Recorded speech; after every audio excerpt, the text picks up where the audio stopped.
দেখুন বন্ধুরা, এটা হচ্ছে জনকল্যাণ শিবির থেকে জব কার্ডের জন্য আবেদনপত্র। এখানে লেখা আছে জনকল্যাণ শিবির জব কার্ডের জন্য আবেদনপত্র। এর প্রথমে লেখা আছে সমষ্টি উন্নয়ন আধিকারিক অর্থাৎ ব্লক ডেভেলপমেন্ট অফিসার যে আছে তিনি। এখানে আপনাদের নিজেদের ব্লকের নামটা এখানে লিখে দেবেন। বিষয় কি? জব কার্ডের জন্য আবেদনপত্র। বিষয় জব কার্ডের জন্য আবেদনপত্র। মহাশয় এখানে আমি দিয়ে নিজেদের নামটা আপনারা এখানে লিখবেন। দিয়ে পিতা এবং স্বামীর নাম লেখার জায়গা আছে। যদি পুরুষ আবেদন করেন তাহলে স্বামীর নামটা কেটে দেবেন, আর যদি বিবাহিত মহিলা আবেদন করেন তাহলে পিতার নামটা কেটে দেবেন, স্বামীর নামটা থাকবে। দিয়ে আপনারা এখানে নিজেদের পিতা বা স্বামীর নামটা এখানে বসিয়ে দেবেন, এটা আপনারা একটা কেটে দেবেন। তারপর লেখা আছে গ্রাম পঞ্চায়েতের স্থায়ী বাসিন্দা। আপনাদের এখানে নিজেদের গ্রাম পঞ্চায়েতের নামটা এখানে লিখে দেবেন, অঞ্চলের নাম। দিয়ে গ্রাম পঞ্চায়েত স্থায়ী বাসিন্দা ও ভারতবর্ষের নাগরিক।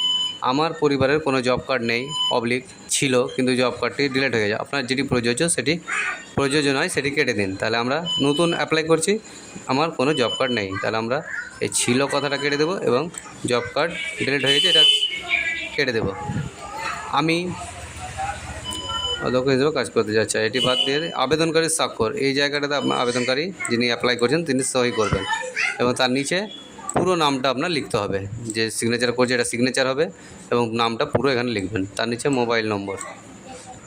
এবার এখানে আপনারা যে তারিখটা দেবেন, অর্থাৎ শিবিরটা আপনার 18 তারিখ পর্যন্ত এক্সটেন্ড করা হয়েছে। তো আজকে হচ্ছে 18 তারিখ, তাই আমরা আজকের ডেটটা এখানে বসিয়ে দেবেন দেখে আপনারা। এবং এখানে লেখা আছে নিম্নলিখিত নথিপত্র ফটোকপি সংযুক্ত অর্থাৎ জেরক্স কপি আপনাদেরকে এগুলো দিতে হবে। 1 নম্বর আছে ভোটার কার্ড, তারপর আছে আধার কার্ড, ব্যাংকের পাসবইয়ের প্রথম পাতা, জাতিগত শংসাপত্র যদি প্রযোজ্য হয়, যদি আপনি ওবিসি থাকে বা ST/SC থাকে তাহলে এই হলো প্রথম পাতা। দ্বিতীয় পাতাতে লেখা আছে পরিবারের তথ্য সংগ্রহের ফর্ম। দেখেন, পরিবারের তথ্য সংগ্রহের ফর্ম। আবেদনকারীর নাম, পিতা বা স্বামীর নাম যেটা হবে সেটা আপনি এখানে বসাবেন। পরিবারের প্রধানের সদস্যের নাম। পরিবার আবেদনকারী একজন হতে পারে এবং তার হেড একজন আলাদা হতে পারে, আর যদি একই হয় তাহলে একই নাম লিখবেন, যদি আলাদা হয় তাহলে এখানে পরিবারের যাকে হেড করবেন তার নাম। বর্তমান ঠিকানা, গ্রাম নিজেদের গ্রামের নাম লিখবেন। মৌজা যে মৌজা আপনারা বাস করেন। সাংসদ আপনাদের বর্তমান বুথের যে ওয়ার্ডের মেম্বার তার নম্বর একটা থাকে, কোড এবং তার নামটা এখানে উল্লেখ করে দেবেন। গ্রাম পঞ্চায়েত যে অঞ্চলে আপনাদের নাম গ্রাম পঞ্চায়েতে সেটা লিখবেন। ব্লক, জেলা, পিনকোড আপনাদের, ব্যাস। পরিবারের সদস্যের তথ্য, এই জায়গাটা দেখুন, পরিবারের সদস্যের নাম আপনাদের পরিবারে যতজন মেম্বার আছে, সদস্য আছে তাদের নামগুলো 1 নম্বর, 2 নম্বর, 3 নম্বর, এভাবে 5টা নম্বর আপনারা এখানে লিখতে পারবেন। এখানে একজনের নাম, তার জন্ম তারিখ, সে কোন লিঙ্গ অর্থাৎ পুরুষ না স্ত্রী সেটা লিখবেন এখানে, এবং ST/SC ওবিসি না জেনারেল সেটা আপনারা এখানে লিখবেন এই ঘরে। ভোটার কার্ডের পুরো নম্বর, আপনাদের এপিক নাম্বারটা এখানে আপনারা দেখে লিখে দেবেন।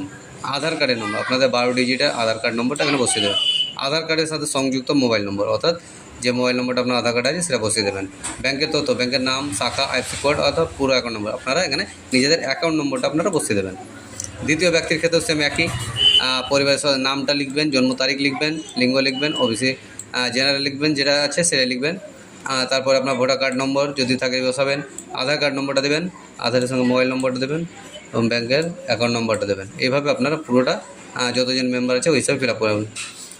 সর্বোচ্চ 5 জনের আপনার এখানে একজনে ফিল আপ করতে পারবেন, একটা কার্ডে 5 জনের নাম এন্ট্রি করা যাবে।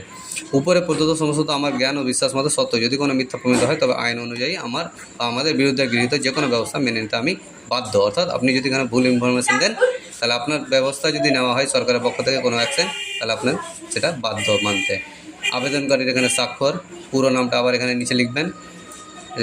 এবার দেখেন এখানে শ্রীমতী এর কাছ থেকে নতুন জব কার্ড ইস্যু আবেদনপত্র যাচাই বেঁধে, এটা আপনারা নিজেদের নামটা লিখে দেবেন। এখানে সিলমোহর যিনি আধিকারিক থাকবেন তা আপনাকে সিগনেচার করে বা সিল মেরে দিয়ে দেবেন।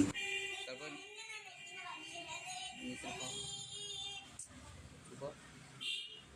নিচের ফর্মে আপনারা দেখতে পাচ্ছেন, দেখুন আধার সংক্রান্ত সম্মতিপত্র আমি দিয়ে নিজের নামটা লিখবেন এখানে। এরপর আমার জব কার্ড নম্বর, এখানে আপনারা নতুন অ্যাপ্লাই করছেন, আপনাদের কার্ড নম্বর নেই, দেবেন না।